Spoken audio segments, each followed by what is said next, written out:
the future of Mauritius, and we are a very vulnerable country in terms of climate change and sustainable development. Without further ado, I'm very pleased to welcome Dr. Geeta Lakshmi. And before we go to the main the core of the webinar, I will invite Mr. Ram Kumar, who has been a close partner with the Rajiv Gandhi Science Center, and also, interestingly, a board member of the Rajiv Gandhi Science Center Trust Fund, so who has been very productive. So, Mr. Ram Kumar, a few words from you. Thank you. Thank you, Doctor. Thanks to all the participants who joined us virtually today, and thanks to Dr. V. Geeta Lakshmi ma'am, who kindly consented to be part of this webinar, which is organized as part of the India-Mauritius STEM Week commemorative event highlighting India's 75 years of independence. As Dr. Aman Kumar Mallu rightly pointed out, this is a unique exhibition which we are organizing jointly in association with Ministry of Education, and it has been conceived and implemented in a very short duration of time, and multiple stakeholders, Indian companies, Mauritian organizations are partnering with us in organizing various activities as part of this 1 week STEM week, where we are introducing the cooperation in the field of science and technology between the two countries to school children, and through these webinars to a larger audience and academia in various domains. So as part of this webinar, we thought we will spread it out and introduce new areas in which Government of India and Mauritius are cooperating. In fact, agriculture is one of the crucial area which is connected to the food security, and we have been doing a lot of things with the Ministry of Agriculture here. So coincidentally, we have got a nomination from the Department of Science and Technology from India, nominating the Vice Chancellor herself from the Tamil Nadu Agriculture University, which is a renowned agriculture research university in India, who have passed out several significant agricultural students who have achieved immensely in this field over several decades. So when the Department of Science and Technology nominated someone like Dr. Geeta Lakshmi, the Vice Chancellor herself, for the event, we were really delighted to have such a skilled and domain specialist to come and partner with us in delivering this webinar. So we're really grateful to the Department of Science and Technology as well as to you, ma'am, for kindly consenting to participate in this. So we look forward to hearing from you. I'm sure that a lot of Mauritian friends who joined us virtually will benefit from your insights. Thanks again from the High Commission of India and Rajiv Gandhi Science Center, and we look forward to hearing you. Thank you.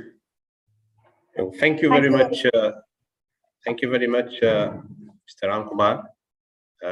I must say, Mr. Ram Kumar, like Dr. Mallu rightly pointed out, has been very instrumental. It's been the backbone of this India-Mauritius STEM Week 2022, the very first edition.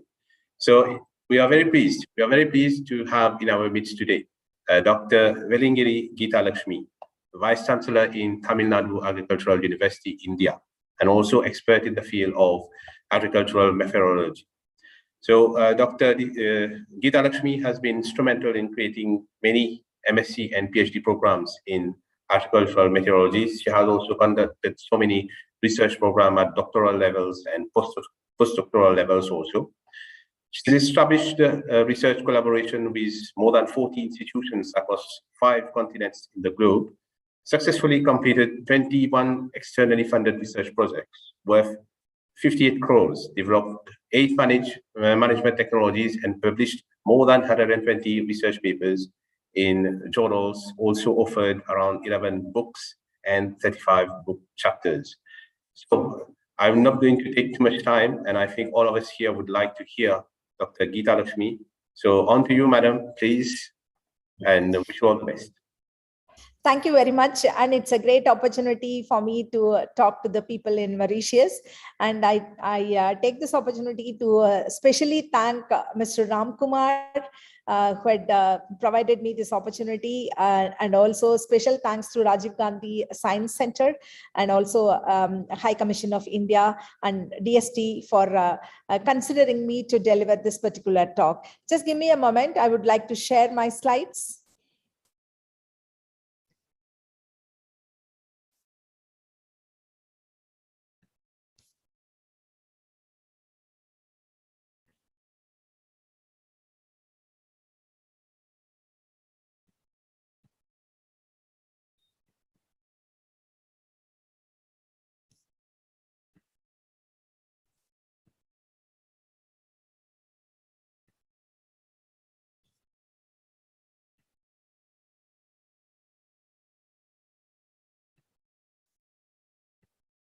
Yeah.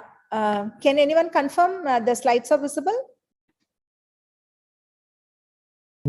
Yes, madam. Your slides are visible, madam. Yeah, thank you very much.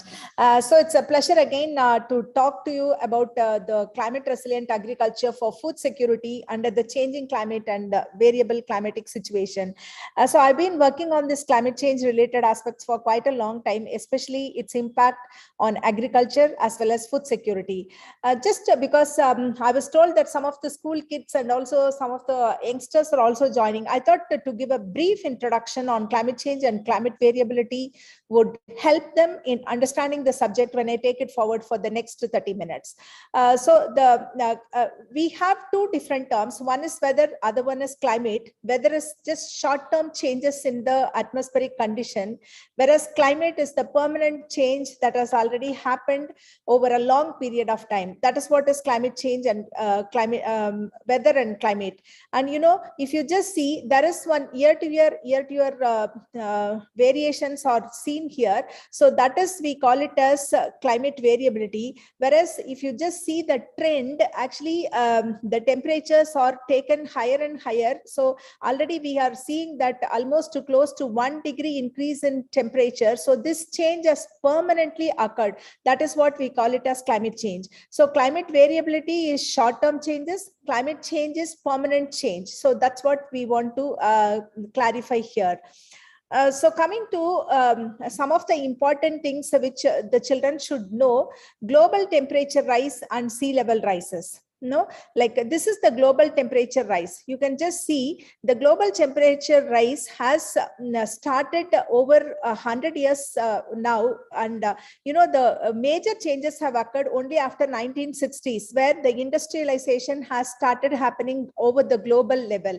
So if you just see, the land average temperatures has increased to the tune of up to 1 to 1.2 degrees Celsius, and ocean average temperatures have increased to the tune of 0.8. You can just imagine the ocean increase in ocean temperature. It will create bigger changes in the climate, both in the land and also in the ocean side.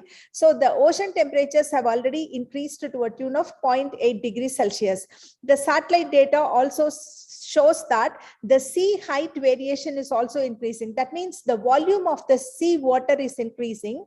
This is because of the glacier melts and so on. So the sea water intrusion will also be there because we are increasing the sea levels. So that is happening from 1995 to 2020 data. So that shows clearly that the sea height is also increasing. Sea water level is also increasing. Let us see what is happening to the global carbon dioxide level, especially this is being taken from the consideration of Mauna Loa Observatory. When we just see that pre-industrial level, it was only 270 ppm, whereas current level of carbon dioxide equivalent in the atmosphere is 420 ppm. In May 29, 2022, it was 421.74 ppm. Almost we have doubled the carbon dioxide concentration compared to pre-industrial era to the current level. So that means we are going on adding greenhouse gases into the atmosphere that will have lot of effect on the other parameters, other weather variables, sea level rise, and also it will have impact on any sector that you just point out. So this slide shows about the change in average surface air temperature since Industrial Revolution. You can just see here from 1850 to 1900, there was not much change in the temperature seen, but after that it started increasing a bit, but most of the temperature increase in an exponential fashion happened after 1960. Actually, this is having some kind of a relationship with the greenhouse gas emission concentrations in the atmosphere. So what are all the reasons for it? Mainly the natural drivers. There is a small impact of a change in climate on the natural drivers, but the human interference, that is the anthropogenic changes, has created lot of changes in the temperature increase. So major causes because of the human interference. So still to give you some more evidences, this is a modeled percentage of change in agricultural production due to climate change. So, okay, we understand now that the climate is changing and the temperatures are increasing. Okay, when the temperatures are increasing, it actually affects most of the sectors, including agriculture sector. When we see the agriculture sector close to the, if you just see, this line is the equatorial line. So close to the equatorial line in the mid latitude, up to the mid latitude, the impact is on the negative side. So there is all possibility. I'm just showing some of the areas here in the pointer. So all these areas which are marked in red is going to have negative impact because of the changing climatic condition. That means the productivity is expected to go down by 20 to 25% in these areas. But the climate change will also add positivity to some of the areas which are situated on the higher latitudes. These places are already cool in nature. The warming will definitely be advantageous in terms of agricultural productivity in these areas. So let us just take what are the other sectors or allied sectors that is going to get impacted due to increase in greenhouse gases in the atmosphere. First one is marine life will get impacted. You can just see because of the warming. I've already shown that there is a temperature increase of 0.8 to 1 degree Celsius temperature increase has happened to the water. Okay, so warming of this much water, how much energy, heat energy is needed to warm this much water. So you can just imagine. So in the entire marine life will get impacted because of the change in temperature conditions. Second thing is coastal ecosystem along the coast. When there is a warming of the water, the volume of water will increase. When the volume of water increases, there will be seawater intrusion. When there is seawater intrusion, two things can happen. One is the direct salinity. Because of the intrusion of the water, the areas near to the coast will become saline. And other thing is secondary salinization. Underneath the soil, there will be always passage of water. That water will make the soil again saline. Most of the agricultural areas lie along the coastal side. So these areas will definitely get impacted because of the coastal erosion. Okay, so this is one of the major things which will happen. Next one is coral reef damage. You know, coral reef is one of the important things where the coral bleaching will happen and the coral reefs will get damaged. Forest fires. These are all some of the important things. Forest fires, there'll be frequent forest fires because of the increase in temperature, especially on the land area. When we just look at the land area, the average increase in temperature is 1 to 1.2 degrees Celsius over a century. But this variation could go as high as +4 degrees Celsius and as low as -3 degrees Celsius. If there is a warming of +4 degrees Celsius, there is a lot of possibility for the forest fires to happen that will damage the entire ecosystem. The next important thing is floods and droughts. Floods and droughts are the major issues that will impact the agricultural productivity. So there will be frequent floods and there will be frequent droughts. And within the same growing period, the same crop, the early part of the crop may get affected with the flood and later part may get affected with the drought and vice versa. So this kind of things can happen very frequently and intensively. This is one of the important things which we can expect. And then birds' life is also getting impacted, and you know, the tropical storms will get intensified and we will get more severe cyclones and related damages. This is again the same kind of a thing given in much more detailed way, what sort of impact will have in different locations. Some of the blue color things are, it is going to be ice melt, glaciers melt and so on. The green things are mainly it is wildlife impact and so on, whereas in the red color areas where all the agriculture impacts will be there. So in total, the climate change is going to worsen the situation in the future years to come. And there is also one of the other study, it states that the soil moisture changes will also occur. When the temperature is expected to increase in the future, it might go in the mid-century up to 2.5 to 3 degrees Celsius. At that particular point of time, what sort of soil moisture changes will happen? So there is all possibility that the soil moisture levels will reduce in very important areas, and in some areas, the soil moisture will also go on a wetter side. So there is also possibility for drier and wetter side. So this means we have to change all our package of practices according to the expected changes.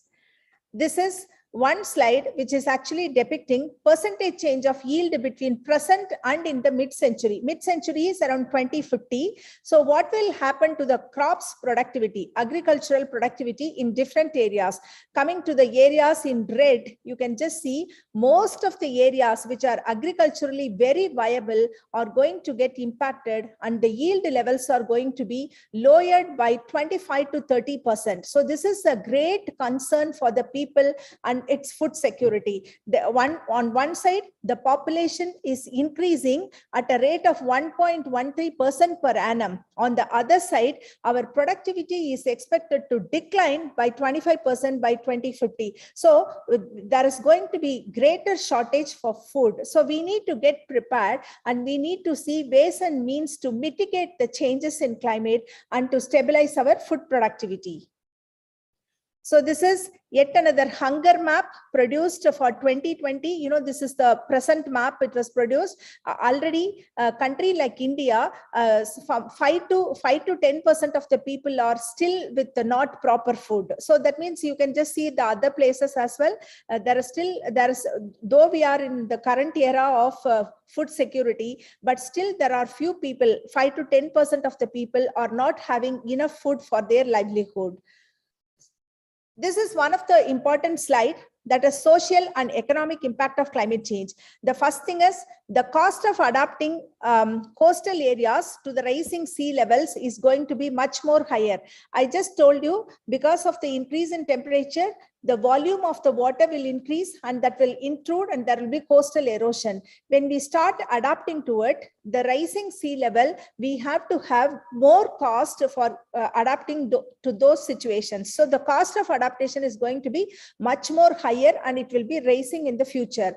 Loss of capacity to work due to heat. You know, this is heat waves. Heat waves will be the most important thing that will actually hinder agricultural activities. More wars to gain access to limited resources. You know, like there is going to be water war. This is what the people, global people, are saying, that we are going to fight for water. Already in some of the continents, in some of the countries, within the country itself, between the states, the water war is happening. We are not able to share water on a judicious way. So these are all some of the things which will get intensified. And then fresh water will be in short supply in some of the areas. This is yet another important issue which we have to take care of. Then the relocation of people, you know, like the people will migrate from doing one particular job to other job, especially the agriculture sector. There'll be a lot of agricultural small farmers and agricultural laborers will migrate to non-agricultural sectors. So that is going to be yet another important thing which will happen. Shrinking productivity of harvests, then prices of basic foodstuffs and consumer goods will rise. These are all the secondary effects.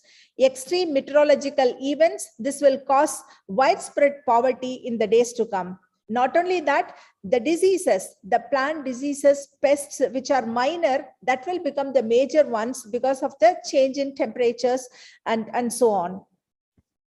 Climate change, the greatest displacer. I told you there is going to be migration happening. As far as some of the countries, the number, this is in million people. So in India, 35.7 million people are expected to migrate from one agriculture sector to other sectors. Almost 1.6% of the population will definitely get migrated. So coming to the emissions, as far as emissions are concerned, we have to be very careful in our emissions. The most of the emissions are happening because of the fossil fuel, especially coal and oil, natural gases. The other emission is very minimum. That means we have to use very less fossil fuel. This is indicating that we have to concentrate more on the renewable energy, like wind energy, solar energy, and so on, rather than depending on the fossil fuel energy. So this slide again shows GHG emission from different sectors. So this is from the energy sector, this is from the industry sector, and this is from the agriculture sector, and so on. So if we just see, the electricity production is actually contributing much in the energy sector, and in the agriculture sector, actually livestock contributes more in the agriculture sector. So we just need to see all those sectors which are emitting more of greenhouse gases, and we have to just see what are all the mitigation measures that will help in reducing the greenhouse gas emission into the atmosphere. Then another important issue is global tree cover. There is annual loss of global tree cover is happening, especially 1,000 square kilometer. This is given in 1,000 square kilometer, and in the tropical areas in the recent times, if you just see, there is something around 125,000 square kilometer loss in global tree cover has happened. So planting trees is yet another way that we can save our planet. So we need to increase the green cover rather than destroying the green cover. So the projected climate change over some of the Indian region, the climate change not only means the temperature alone, but because of the changes in temperature, there is associated changes in the annual precipitation, summer monsoon precipitation, sea surface temperature, and so on. So let's just see some of the weather events. More frequent extreme weather events can happen due to global warming. Especially the heavy rains. The heavy rains will increase to a certain extent. The droughts are going to be more pronounced. Heat waves are going to be much more bigger. And in 50 years, if you just see, heat wave is going to be the much big problem that will reduce the agricultural yield. Especially the heat wave that is happening during the flowering phase, that will destroy the crop entirely, and it will lower the production at least by 50 to 60%. So these are some of the indicators.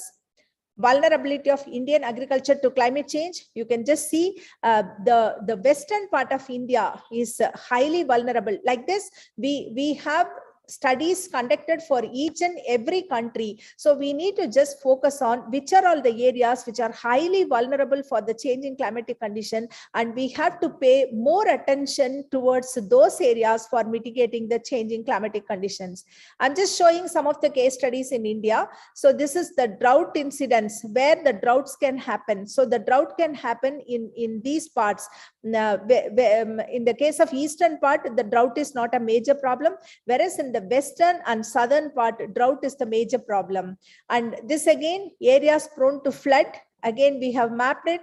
Cyclone prone area, we have mapped it. So we need to take caution about each and every parameter for mitigating the impact of impact because of those particular parameter.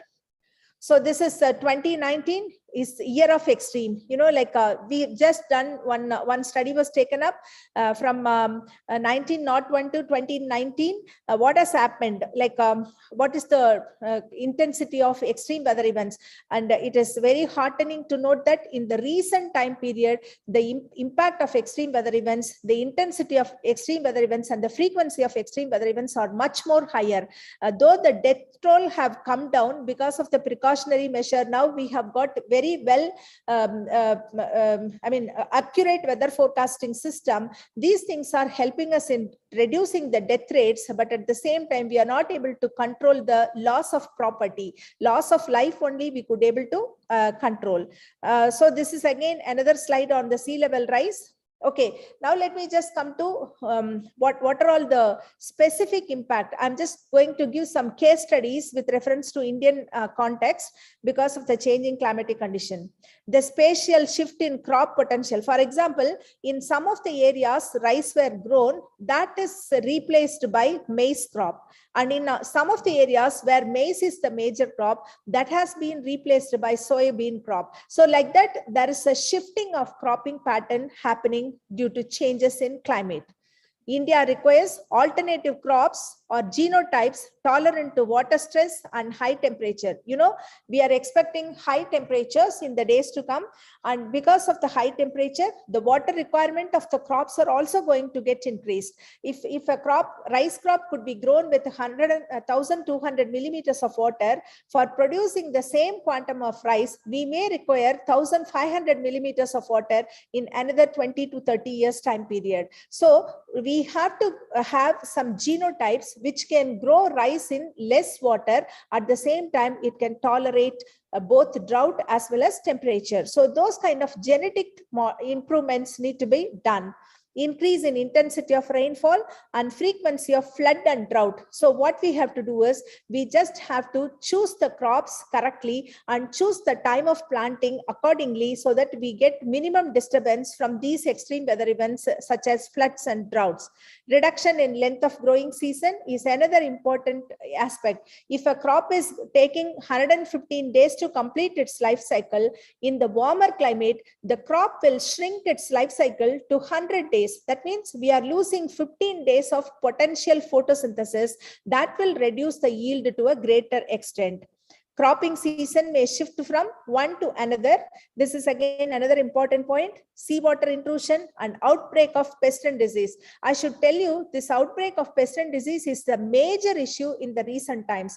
Especially in the case of maize, we had big problem of fall armyworm, which is an introduced pest, and the entire maize belt got impacted. And currently, coconut, which is a plantation crop, which is getting impacted by both pests and diseases. One pest called Rugospiraling whitefly that is actually devastating the entire coconut gardens. And root wilt, if the root wilt comes to one palm, and it will spread to entire garden, and that will destroy the entire trees in the garden. So this kind of pest is becoming more severe in the event of changing climatic condition. So this is a simple table which explains about some of the crops. What is the temperature, optimum temperature, up to which temperature this crop can thrive, and what is the yield, optimum yield, and what will happen to the yield. You know, there is a simple calculation. Every 1 degree Celsius increase in temperature will reduce the rice yield by something around 10% in the mid-century. So that is what is the kind of projections that has come. So increase in temperature will definitely reduce the yield of the crops because of shrinkage in duration, and also requirement of water, and also lessening of photosynthesis. So these kind of things we have to really look into and develop some adaptation options. So these are all some vulnerability assessment that has been done for the RCP 4.5 and RCP 8.5 scenario. So RCP 4.5 means representative concentration pathway 4.5.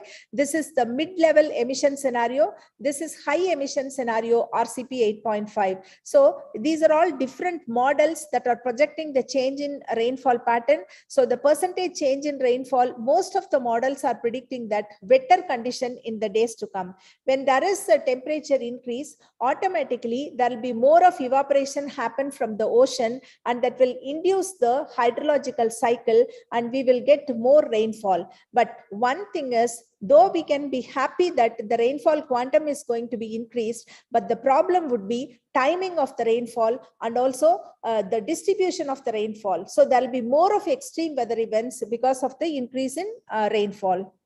So this again is incremental thing. We have done an in-depth analysis for what will happen to Tamil Nadu region. To our surprise, most of the models says that there is going to be increase in temperature, both maximum and minimum temperature, but the minimum temperature increase is going to be much more higher than the maximum temperature.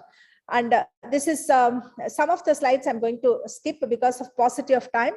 So this is food production, how the food production will get impacted in the days to come. So the climate resilient, what are the technologies we can follow? The climate resilient technologies is one of the important thing. As far as climate change is concerned, we will have more temperature that will impact on two major things. One is water, another one is nutrient. There will be less water available and the nutrient use efficiency will go down to a greater extent. These two things we have to take care when we want to make the food security issues common. So role of R&D in agriculture. The research and development in agriculture is foremost important, especially on climate resilient varieties and climate resilient technologies. So coming to the Indian Council of Agricultural Research, it notified 731 new varieties and hybrids and also 98 horticultural crops suitable for the future climatic conditions, that is for the warmer climatic conditions as well as for the drier and wetter type of a period. Another thing is we have to have returns to investment. That is also one of the priority area. Always when we invest 1 rupee, we have to get more than what we have invested. So what are all the things which will yield more return to investment? So agriculture R&D will yield definitely more return to investment. So our governments have to have some policy decisions to invest more on agricultural research and development so that we can manage the food security in a better way. Average monthly income of agricultural households also, we have made an analysis in the future how the shift will be there. Now the crop cultivation is actually giving 48% of the income, whereas in the days to come it will be 37%. That means allied activities will contribute more towards family income in the days to come. So we have to have lot of analysis before we develop the future food systems. So coming to the food security issues, food security depends upon 4 verticals. One is food availability, another one is food accessibility, third one is food utilization, fourth one is food stability. So it is not that we only produce, but it should be available, it should be accessible, it should be utilized in a judicious way, and it should be, food should be, stability should also be there. All these 4 verticals have to be taken care of. So there are few points under each of the things. So food access, food availability, each of the points, we have got a few points for the children and also for the people to consider. Next one is nutritional status. It is not how much we eat, what nutritions we eat. So now the focus is shifting from food security to nutritional security, because the malnutrition is one of the most important thing. 38% of the people in the rural areas are stunted. 19% of the food is wasted, and 58% of the people are anemic. So we have to give focus on the nutritional security rather than only food security. So reasons for falling into poverty is unavoidable heavy expenditure on illness. That is one of the things which is because of the malnutrition. So the thing is, the healthy, to create healthy generation, we have to look for the nutritional security rather than food security.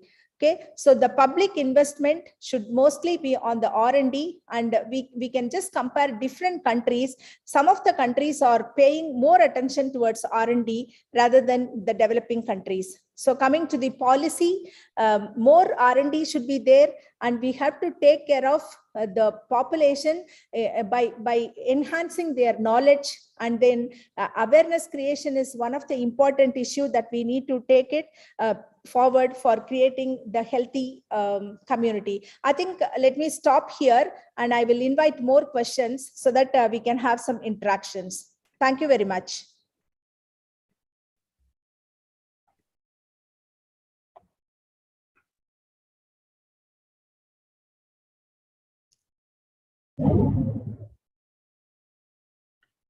Thank you, madam.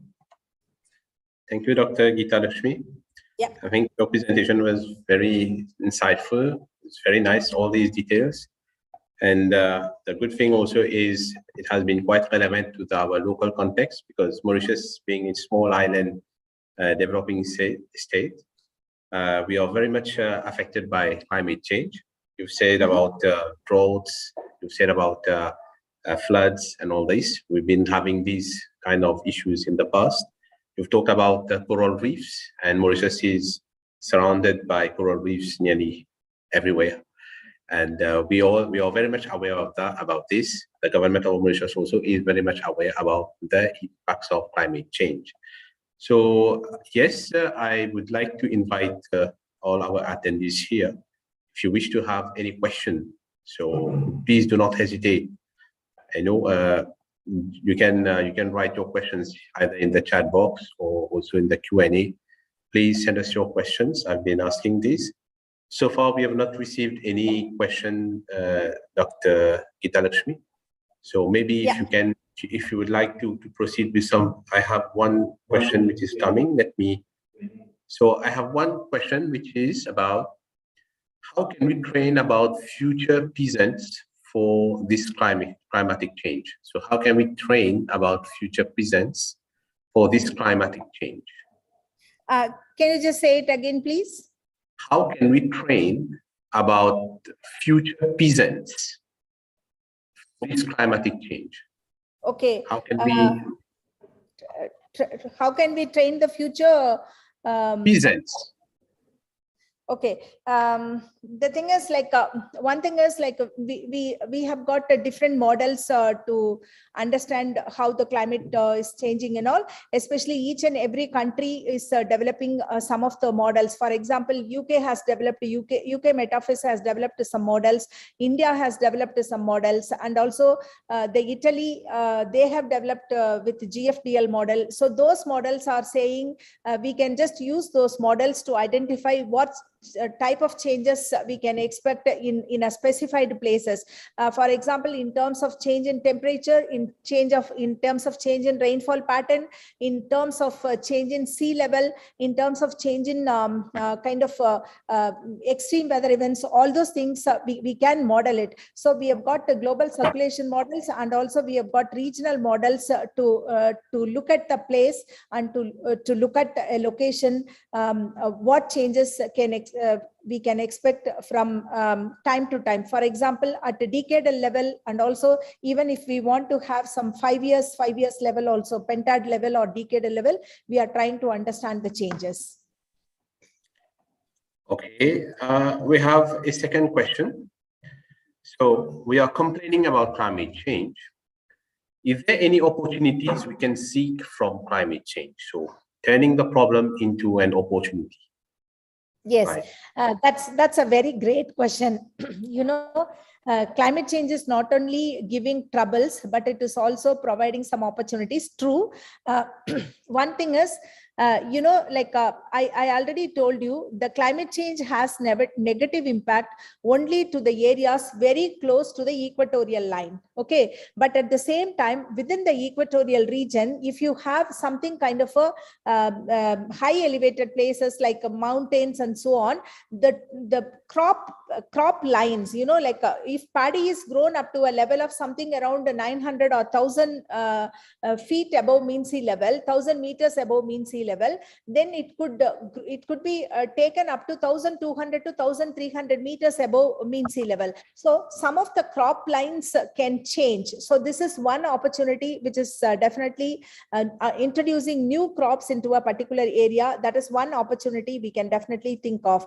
Another area is like there are a lot of other opportunities. For example, we can just think of introducing some of the new crops itself into the area. Cropping system changes. Traditionally, people will be growing some kind of crops, but there are also opportunity to introduce more crops which can resist changing climatic condition, that will also be remunerative. Another important thing is technology wise, like whatever the changes that has happened, but the thing is people can always modify and suit to it. We can go with some protected cultivations, and we can go with some high value crops. We can export those things, and we can find new opportunities for improving our livelihood. So this is a way we can think of. Yes, maybe I would like to ask you something. See, the Rajiv Gandhi Science Center, we've been We've been promoting science and technology. We even have a gallery on climate change, actually. Apart from this, so what would you recommend? What would you recommend us, I mean, the scientific community to do so to mitigate the impacts of climate change? There is one mathematics educator who is also attending this webinar. He wanted to know what he can do, maybe at the level of schools or in any other way. So, Madam, from your experience, from what you gather during your endeavors, what would you like to advise us to tell us what can we do? Definitely building the capacity of school children, creating awareness. Awareness creation is very, very important, especially at the level of school children, like do's and don'ts to protect our nature and increasing the greenness. All those things could be part of it. Climate literacy is the one thing which I would recommend you to take it up as a very important activity from the Rajiv Gandhi Science Center. So this climate literacy at different level, maybe to the school children, it has to have a different modules, and to the college going persons or adolescent level, there should be a different modules, and for the elderly people, there should be a different modules. And this climate literacy could also be looked at different ways. For example, sector wise, what are all the things that has to be done on the industrial sector? What are all the things to be done under the agriculture sector and also under the power sector? So like this, we can have climate literacy at different levels for different sectors that will definitely enlighten the people with do's and don'ts that will create less amount of greenhouse gas emission into the atmosphere. This is one of the noble things which Rajiv Gandhi Science Center can take it up. So I think that was it was very helpful to us. This is the very first time that the new term that we learned today is about climate literacy. To what extent people understand the climate and the different aspects surrounding climate, the impact of climate change on various sectors, agriculture, food, and so on. So I think I don't have any other question, but then, Madam, just like Mauritius, we are a small island. So we are some kind afraid of sea level rise. We have storms coming every year. So what would you say? I mean, can you comment a bit particularly about the impact of climate change to Mauritius? Yes, the thing is, it's better you use the technology, new technologies, like use the space technology, and then you need to identify, you have to map your entire island because it is only smaller islands. So you need to map your entire island with a digital elevation map, DEM map kind of things. Okay, so you can find some of the low-lying areas and some of the higher areas. So you could build some of the resilient homes and protection centers in the high elevated areas. So when there is a storm comes in, you have to have proper plan. You have to have proper disaster management plan in place, and then it has to be with the localized community. You have to just have some dialogues, and you have to make a proper disaster management plan. Disaster management plan should always include the forecasting system, forewarning system, strong forewarning systems. So when the disaster comes, before the disaster comes, you should know well in advance what sort of disaster is attacking your island, and with a time lag, if you could know, then you will have some time to evacuate people and put them in a proper place, and most of the property could also be saved. So this kind of things would definitely help. So for that, we have got different tools. That tools could be used, and you can also have some skill development training. You can have some kind of we do have some kind of not only training, but it is actually kind of a demonstrations also we have. If suppose this kind of disaster come, how to act, what to do, and all those things. Those kind of skill development could help this kind of smaller islands. Especially you must be having fishing as one of the important thing.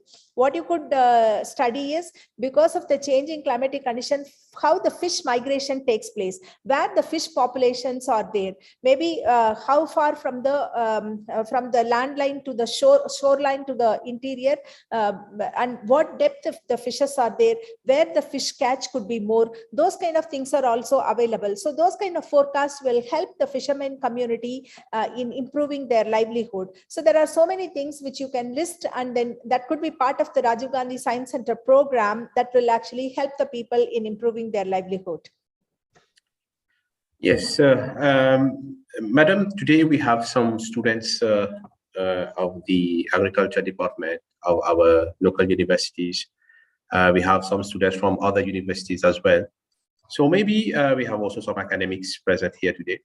Maybe can you share with us a bit what are the future research prospects in the field of climate change or agricultural meteorology? So which areas that you think needs research, especially that could be related to the local conditions of Mauritius, being small island, being very, very much threatened by the issues of climate change, environmental impacts and all that. Maybe one or two areas that you can share with us today, so that this can give our students today some ideas about in case they wish to do some research. So what would you like to suggest? Yes.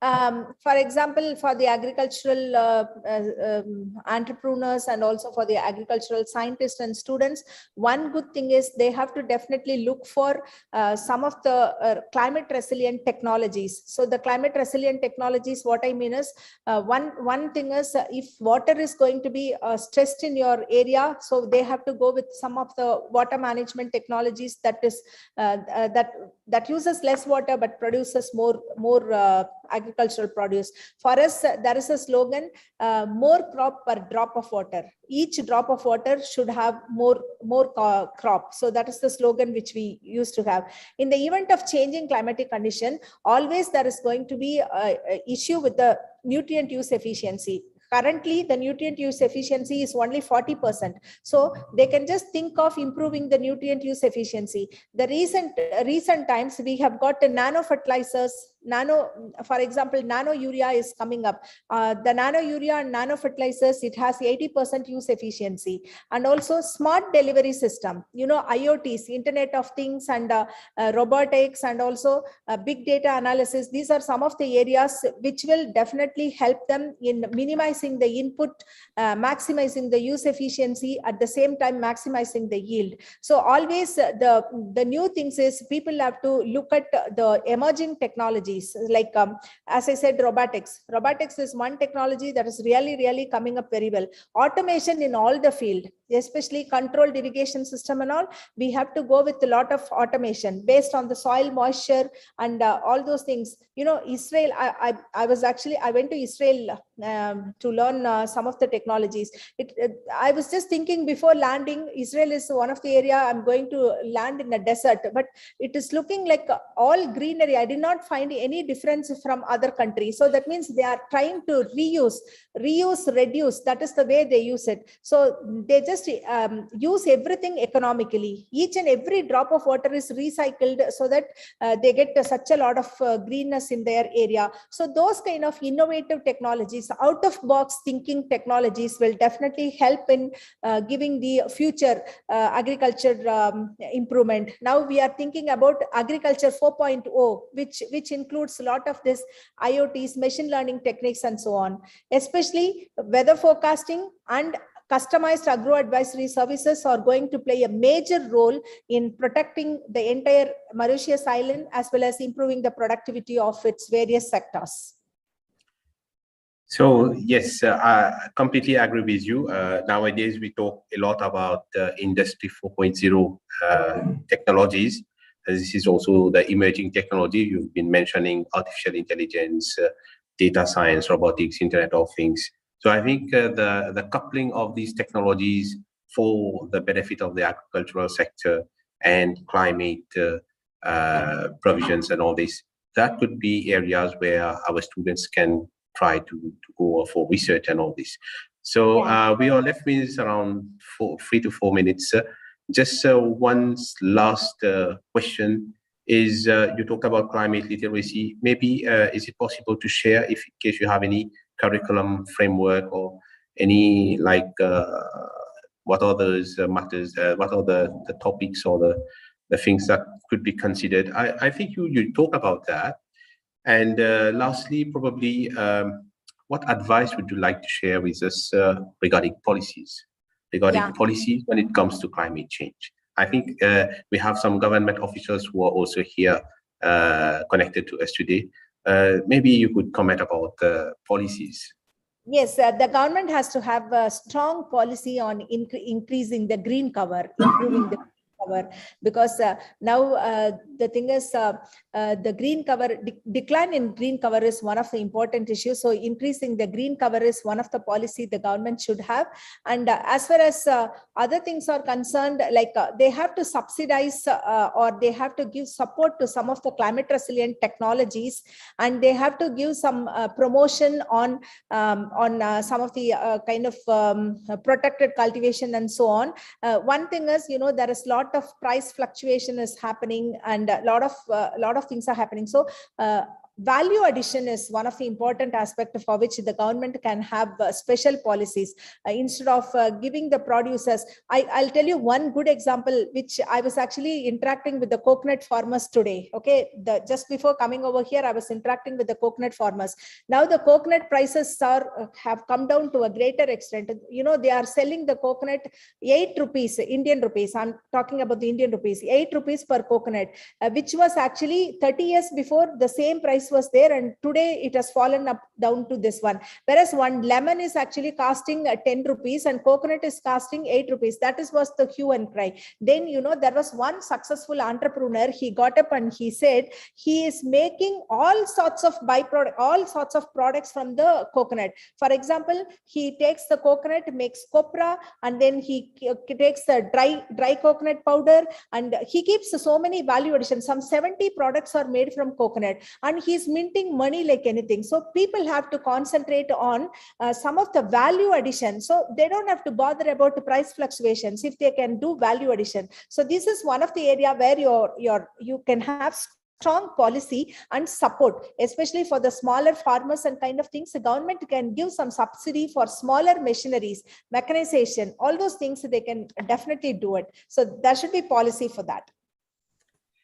Yes, so I think we are more or less done with our webinar today. Dear Dr. Geeta Lakshmi, in fact, to be frank, it was a very fruitful, very nice webinar from your side. The discussion was also very, I think all of us here, we've been taking a lot of information, a lot of valuable information today. The term climate literacy has struck me a lot. I think this is where the Rajiv Gandhi Science Center should also invest some time and energy about bringing climate literacy in the country. So thank you very much, madam. It has been a very big pleasure. One last question, one last suggestion is, if government of Mauritius is interested, Tamil Nadu Agricultural University can join hands to develop climate literacy for your islands, and then we can jointly do some programs if there is any possibility. We are open and we can help out in that aspect. I think the Rajiv Gandhi Science Center would be very glad to drive this kind of project on behalf of the government of Mauritius and collaborate. This is where we are. We are like those institutions. We need to bridge the gap between science and society. This is where we have a big role to play. So maybe Dr. Mulu would like to say a few words just before we leave. I think it was a very inspirational presentation, very simple language. You have been able to, you're a good science communicator, congratulations, because what happens is, from my experience also, many researchers are not able to transmit the high technical knowledge in a layman's language to the common people. And this is a gap that we try to fill as a science center. And because as a student, as a layman, as a end user, we want a simple explanation. We don't want very complex thing. And this is what creates the obstacle on the way to reach results. So I think we have to, on my behalf, I will have to thank, first of all, the Indian High Commission, the High Commission of India, who has been supporting us tremendously since the setting up of the center. And of course, for communicating in a very short time. I have to apologize for that very short notice, and have been able to identify you as one of the potential speakers and one who has been able to do the presentation today.